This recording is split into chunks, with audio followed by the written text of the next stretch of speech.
Benoît XVI qui, au fond, au cours de ses multiples interventions, que ce soit devant les jeunes, devant les séminaristes, devant les prêtres religieux, religieuses, devant les fidèles au cours des grands-messes à Washington ou ici à New York, et même devant les autorités et les autres confessions chrétiennes aussi, n'aura fait que décliner d'une certaine manière ce qui était le thème, le cœur, le centre de son voyage, et qui est aussi l'objet de sa dernière encyclique, le Christ, notre espérance.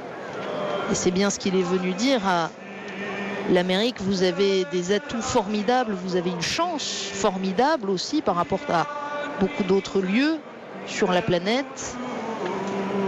Mais ne vous trompez pas d'espérance. L'espérance ne réside pas dans le matérialisme.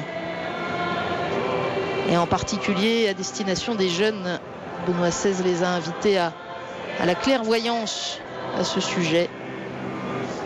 Ce n'est pas la société matérialiste. Ce ne sont pas les faux bonheurs que l'on vous promet. Ce n'est pas le fait de penser que tout se vaut qui vous rendra heureux. Le chemin du bonheur vous est indiqué par le Christ. Faites de lui la boussole de votre vie.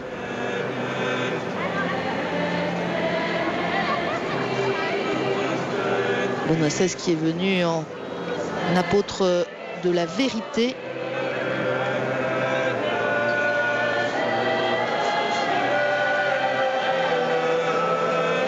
La vérité, y compris lorsqu'elle ne facilite pas le quotidien, y compris par exemple dans le dialogue avec les autres dénominations chrétiennes, avec les autres confessions chrétiennes, où le pape dit de manière assez ferme sa pensée sur les dangers de la multiplication du nombre des communautés, le danger qu'il y a à réaménager une religion, un christianisme à sa mesure,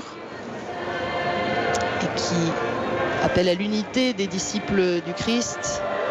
Vérité aussi dans la rencontre avec la communauté juive. On se souvient de la tension de ces dernières semaines à propos de la prière du Vendredi Saint, qui, si elle a été réécrite pour le missel tridentin par Benoît XVI, continue de porter une prière pour que le peuple juif soit illuminé par le Christ. Ça avait évidemment provoqué des réactions négatives dans une partie de la communauté juive. Benoît XVI est allé à la rencontre de cette communauté sans vouloir dissimuler les points de désaccord, en appelant au contraire à un dialogue judéo-chrétien qui soit véritablement un dialogue complet sur ce qui nous rapproche et ce qui nous sépare.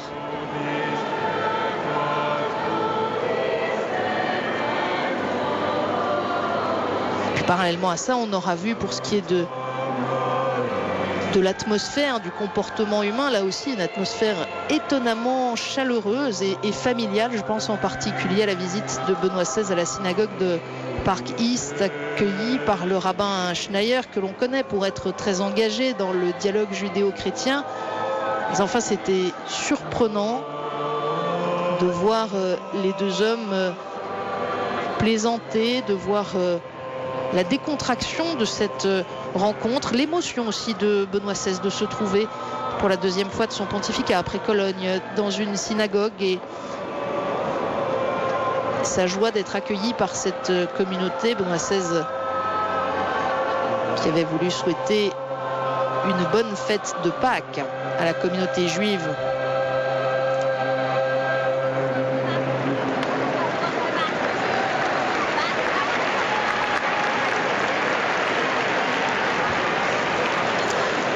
Nous arrivons au moment des derniers au revoir, au pied de la